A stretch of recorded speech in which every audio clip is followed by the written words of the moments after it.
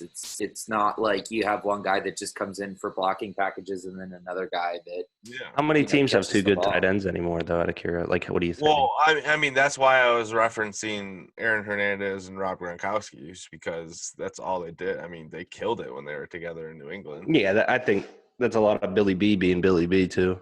Well, yeah. but the Ravens have two good tight ends. Three, really. I mean, Josh Allen needs I could agree with that. They don't have any. They don't really have any size. They got a bunch of, as Sean McDermott likes to call them, they have a bunch of Smurfs on the outside. Well, I mean, the better tight end situations in the league, I'd say, are Kelsey, Ertz, who they have Dallas Goedert and Zach Ertz, George Kittle, he's kind of by himself, Hunter Henry, Evan Ingram. But I will say, if you can utilize two tight ends, your offense is awesome. Yeah. Especially a tight end like Albert who like is basically just a giant wide receiver at this point. So agreed. Yeah. Mm-hmm. I know that this isn't an NFL combine thing, but it's all kind of NFL news at this point. Mike McCarthy going to Dallas, I love. Yeah. Oh, yeah. I wrote a blog about how much because like it just made sense, even though he like lied to Jerry to get the job a little bit. But like at the end of the day, they just spoke with Amari Cooper's agents. So they're trying to get a deal. But Mike McCarthy makes sense there. It really does. I think how it plays out. What was that?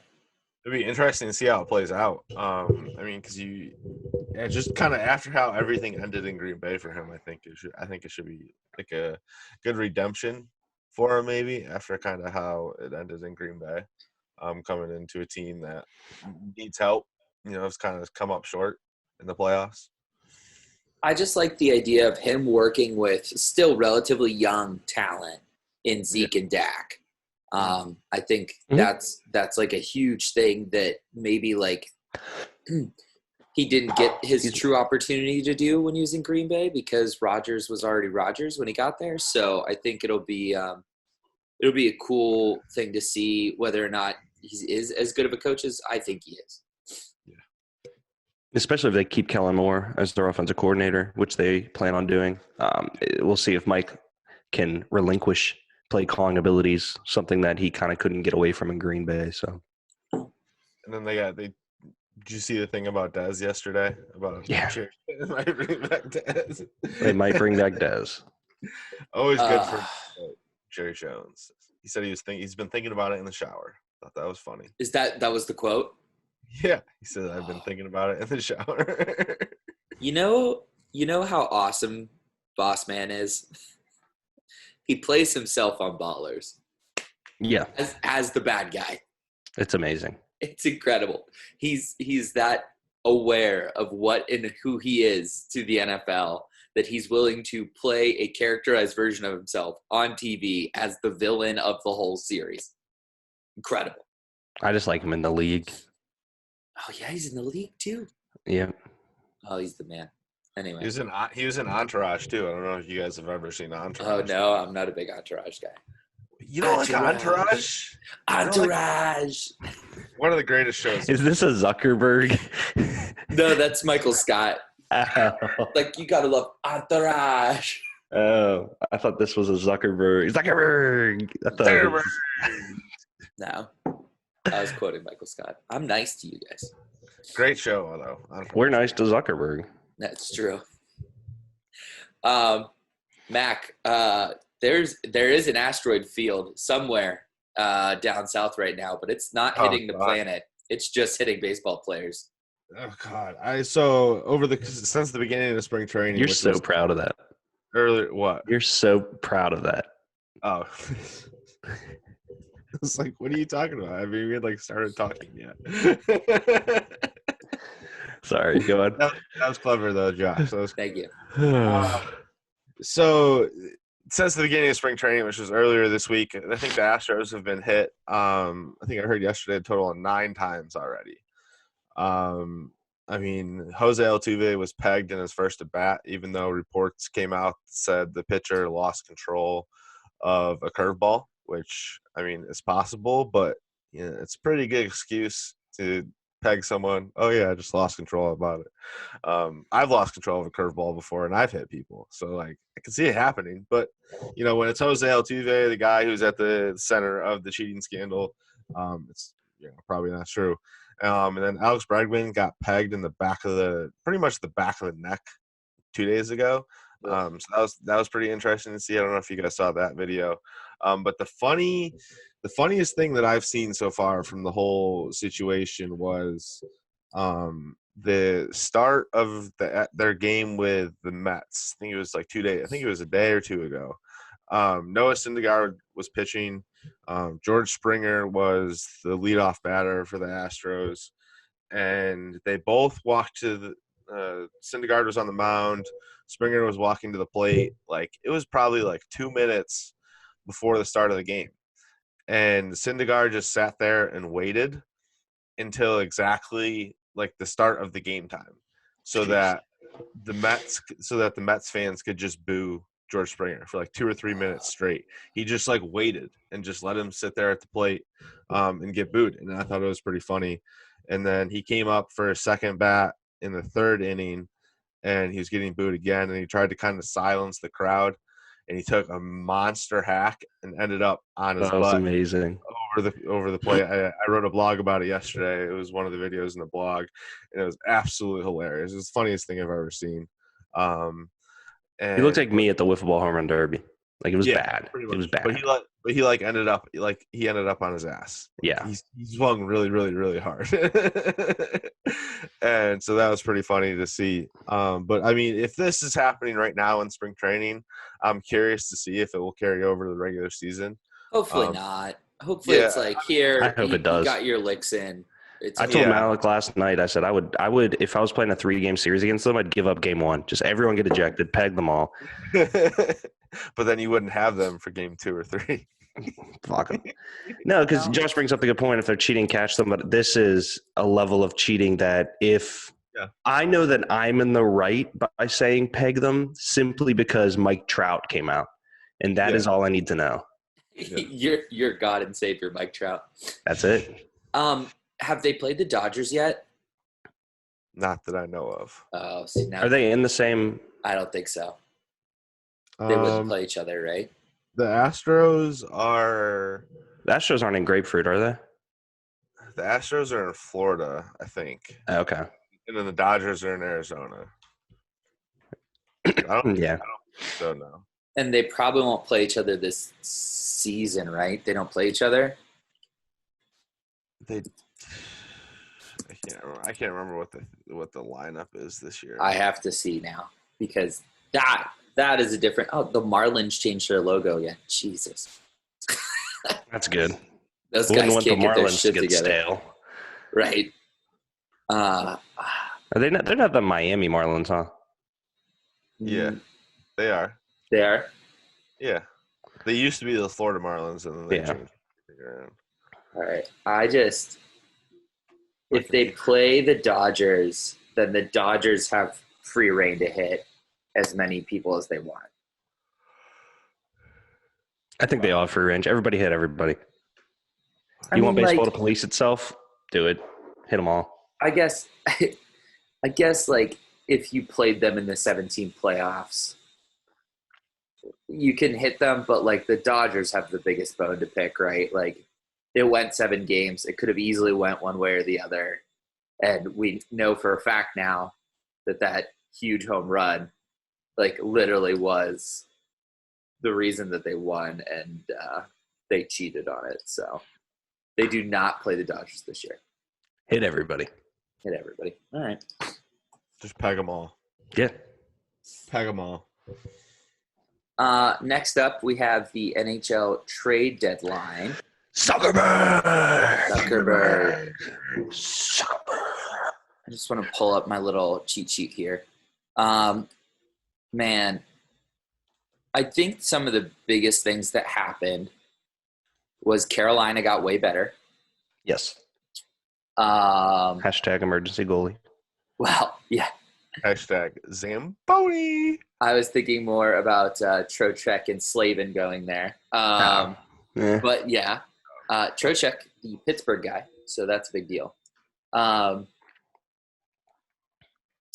like there was probably one of the more exciting NHL trade deadlines in a long time. Yeah. Which is cool. Philly got sneaky better. They added 2 really quality depth forwards in Nate Thompson and Derek Grant. Love that for them. Those are tough dudes who have some specialties. Nate Thompson's a face-off wizard. And like, remember how sometimes Craig Adams and Matt Cullen would like go onto the ice for the Penguins, even though that wasn't their line. It was a big defensive zone draw. That's what Nate Thompson will do for a Flyers team that really only has one true God-given center. So like Gritty, that's right. Yeah, Gritty's their God-given center. From personal experience, guys named Derek are not good at hockey. I'm just throwing that out I'm there. glad that's a personal experience. That's all So I got. you're right, because I played with a kid named Derek when I was in junior high school, and he was like a rink guard, and he was like racing somebody, and he didn't have his helmet on, and he caught a toe pick and slid into the boards and like got a concussion and like was in a coma for like a week. Never played hockey again. Okay. So Derek's stay off skates. Derek England is the only one that made it out. Derek England's the one that made it out. Good for Derek England. I still find it amazing that people are trading for Connor Sheary, so let's just get that. But I will add, I love the Marleau trade still. I think he's sexy. Well, he's definitely a good-looking human. He looked really good in that LA game. He probably would have had a goal if the puck wasn't bouncing on him. And I think that, and I haven't written anything because, you know, some of the other guys got excited and jumped in, so I just kind of let them have their thing, and I figured I'd talk about it today. I think – what? I think your lineup moving forward, realistically, Crosby, Sheary, Simone will end up being a line because Sid gets what he wants. And then I would put Marleau on the left side with Malkin and then have Rust on that line, creating a McCann, Zucker, and Hornquist third line, which for those of you who are HBK fans, you haven't seen shit yet, because that's a line where all 3 dudes can finish. 2 of them have speed, and they all love to play inside of the crease in the offensive Can a Rusty Zucker. Can a Rusty Zucker? There's no HBK comparison there. Can a Rusty Zucker? How much rust can a Zucker rust if a ruster can Zuck ruster? Yeah.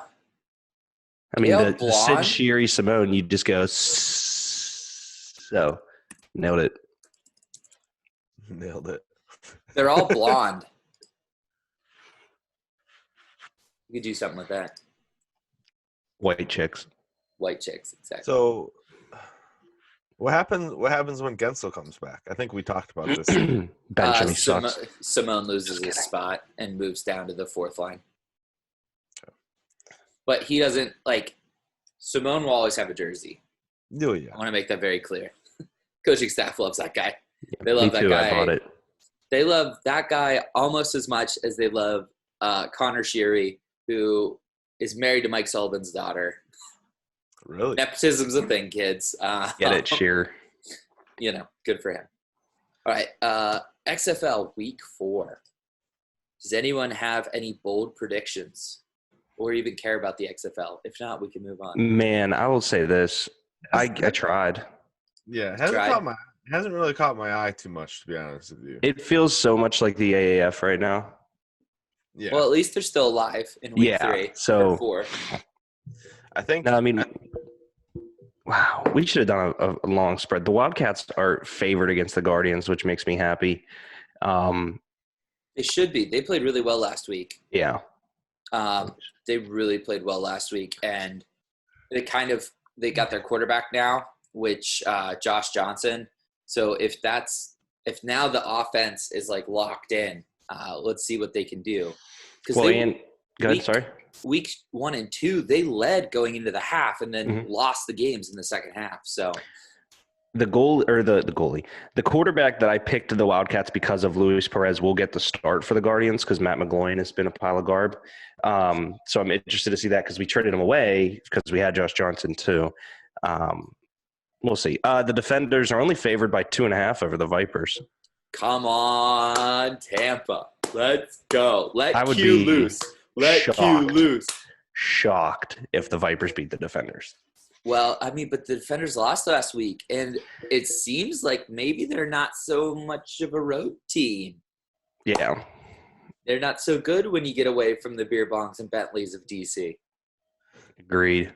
How's Quentin Flowers been playing?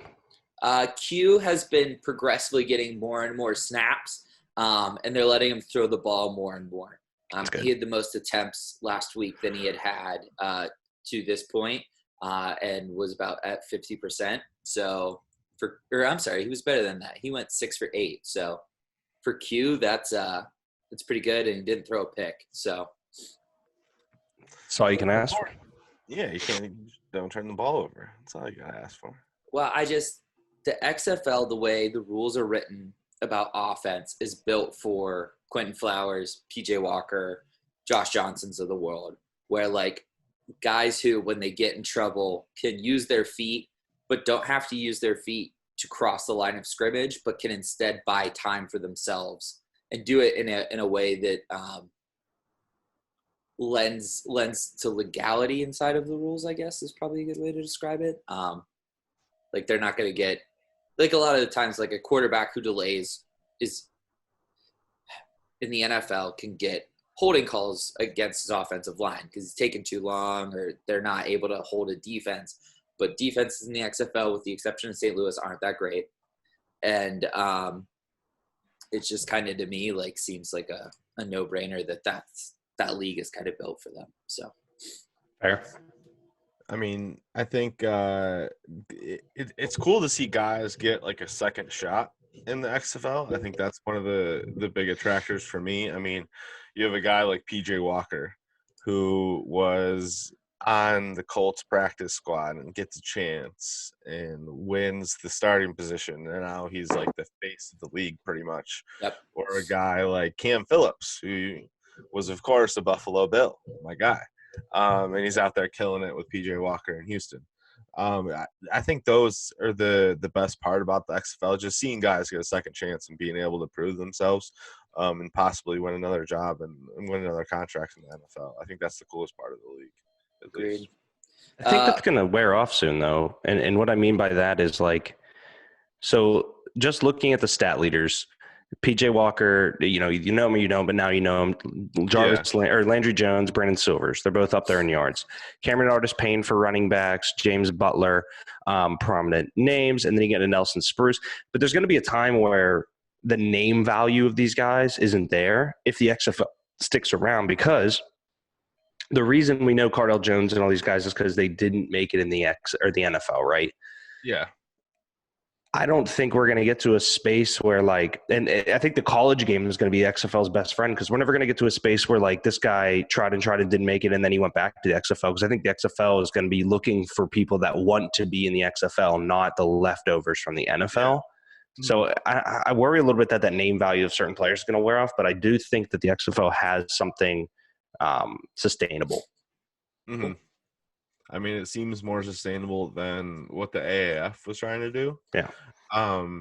And I think like the one thing that I like, if they can like keep garnering enough interest and things like that, like I think look at it, the NFL is the only professional league that doesn't have like a minor league system outside of college sports, and I don't really think you can consider college sports like a minor league system. So for the XFL to kind of act as that like minor league system for the NFL, where guys can maybe go for a year or two to get the feel of the speed of the game and things like that, I think it's huge for the development of players. Yeah, I don't think it'll ever be the minor league, man.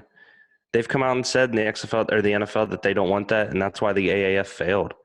Yeah. I think they do consider college their minor league. But like, I think it's just it's a good opportunity for where guys can go to get used to the speed of the game. I think where they're not facing as great as talent in the NFL, and they're like able to kind of improve their game while they look for a shot in the league. I guess that's what I'm saying. So not officially being that like minor league system, but somewhat. Yeah, well, I want to see what their NDAs or their non-compete clause, not NDAs, the non-compete clause actually are. If it's 1 year, 2 years, 3 years, whatever it is, but that'd be interesting. All right, let me just go over my predictions real quick because right now, other than week one, I've been just about spot on every week. I've missed one each week. So I got Wildcats, Battle Hawks, DC Defenders get off the one-game losing streak. They beat Tampa at home. And then my upset of the week, it's time for the Roughnecks to suffer their first loss. Dallas is playing some really good football right now. I have Dallas going over. So can't hate it. The Battlehawks are -12. Holy shit. Dude, their defense is like Jordan Tamu. For the XFL, I would really like to put big quotations on this. They're like a Ray Lewis Ravens defense. That's how aggressive they are. They get like 3 or 4 sacks a game. They at least pick the ball off twice a game. I mean, it's a nasty defense to play against. Yeah. And Tamu has played consistent and he's a beast. That's all you can ask for. I love the kid. So, I'm just gonna skip this wrestling thing. Goldberg beat the Fiend in Saudi Arabia. Wrestling world is up in arms. I agree with them. He did what in Saudi Arabia? Wait, they had a match in Saudi Arabia? It's been a big thing for the WWE for a long time. We're just gonna skip it. National Pokemon Day. So last night we did a draft on Two Beers Deep. It was the same parameters that me, you, and Boyd did on Idiot Hour. Okay. Moorhead's lineup. He had the first overall pick, and then Greg, and then me. Moorhead had Charizard, Lapras, Executor, Snorlax, Golem, Muck. He said, Josh will love this. Wait, run that by me one more effing time. Charizard, Lapras, Executor, Snorlax, Golem, Muck. So he took my lineup and added Charizard. And Muck.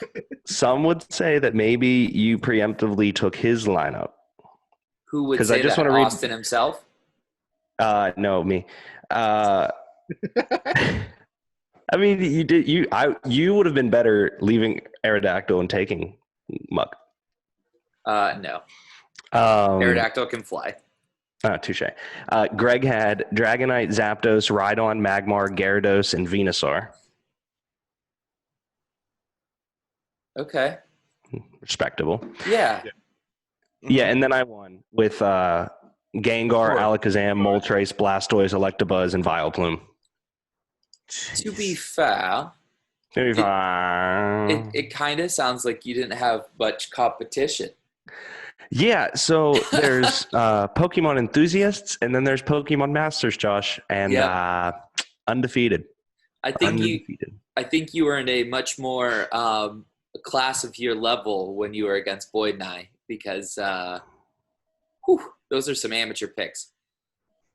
Yeah, I don't think there was one quote unquote mistake, but I will say we did leave out Mew and Mewtwo for this one. So Muck is a mistake. Poison stuff, but that's why I took Vileplume. So, but we discussed the Vileplume's overall ranking is much higher than most people think it is. Yes. Muck is, I don't even think, in the top 20. His name's Come backwards. Come.